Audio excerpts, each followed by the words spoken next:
Now the last one I want to talk about is this Eurotrash triple feature from Shriek Show that has Bad Inclination, Faceless, and Witchery on it. I finished watching this triple feature set last night, and I must say I was really, really pleased with the films that were chosen to be in this pack.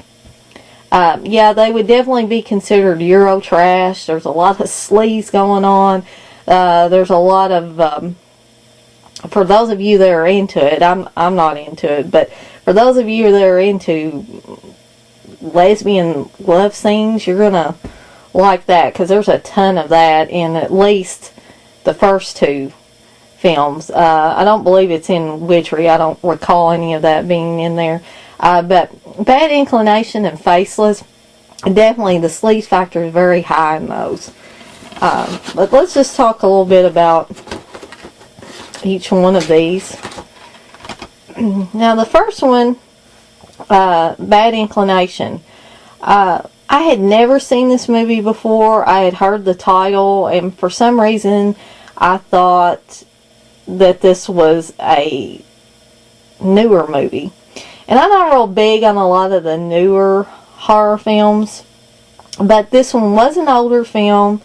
It's a foreign film, so you're definitely gonna have, not that we don't have a lot of American films with nudity in them, but let me tell you, these overseas films, they really have that maximum effect. If you're a guy and you like looking at a bunch of hot women in various stages of undress, get you any of these Italian, Spanish, French, any of that type of horror film or Eurotrash, sleaze films, whatever you want to call them, and you'll be more than happy with these.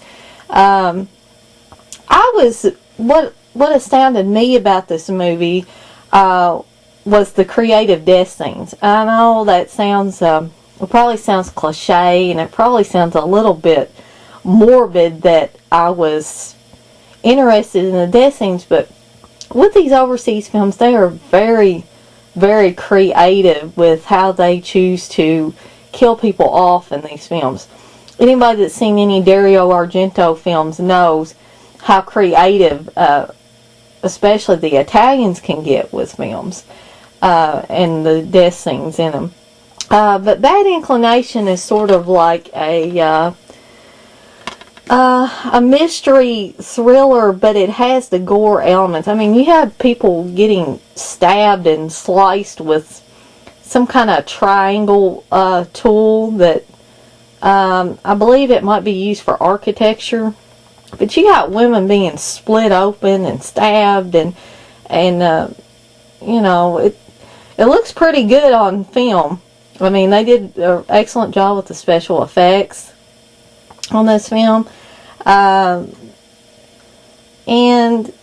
there's a lot of people are not what they seem in this film. You know, you think that you got it all figured out, and you know who's the villain of the piece and who's not, and then it twists all around and it becomes something totally different. So I was really, really pleased with the film overall. I mean, seeing these women undressing and two women together didn't do anything for me, but if that's your thing, you know, there's plenty of that in here. But the storyline itself was great. And as far as the special features, it does have interview with director, and I'm probably not going to be able to pronounce this right, Pier Francesco Campanella, and actress Elisabetta Roschetti and Elisabetta Cavallotti. It has a making of featurette, a theatrical trailer, and also a photo gallery. But I'm going to end this part now because my battery is starting to blink, so I will be back here in just 1 second. Okay, so I'm plugged in again, ready to go. But it, like I said, it does have quite a few special effects on this DVD. The DVD, the film itself is just awesome. I really enjoyed it. Definitely one to pick up, even if you pick it up by itself, but these triple features from Shriek Show are excellent if you want to watch a lot of movies at one time. So that's Bad Inclination. The next one is a Jess Franco film, and I know there are people out there that are not really big on Franco's films.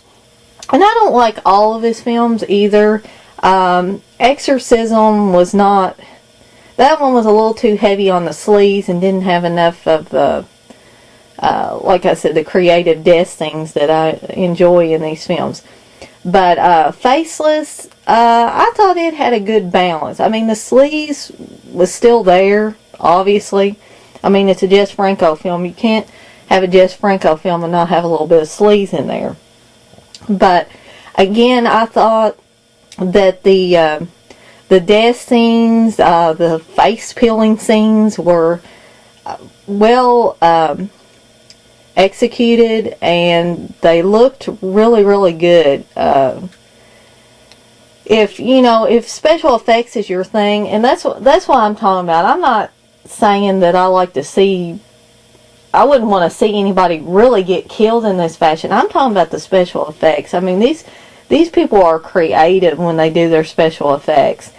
And in some ways, the Italians and the Spanish directors and the French directors and their special effects people, a lot of people think that the people overseas are kind of like behind the times, and we're in the United States, we're all on top of things, and we can make the best special effects, make the best movies and music and all this stuff. But you really need to go back, if you haven't, and look at some of these overseas films, the Italian films, the Spanish films, the French films. Take a look at them, because I think you will change your mindset after seeing some of these. But Faceless was a really good, I would probably call it more of a gore film than Bad Inclination was. Bad Inclination had a mystery element in there. It was sort of like some of Argento's films. Faceless is pretty much an all-out exploitation gore film. I mean, you had people getting their arms chopped off, people's faces being peeled off, needles to the eyeball, and, just tons of stuff like that. You can kind of see a little bit of the eyeball scene here on the back of the DVD. So, and you have people getting their heads drilled. For anybody that's seen any Fulci films, you know what those head drill things are like. And like I said, you've got the sleaze factor.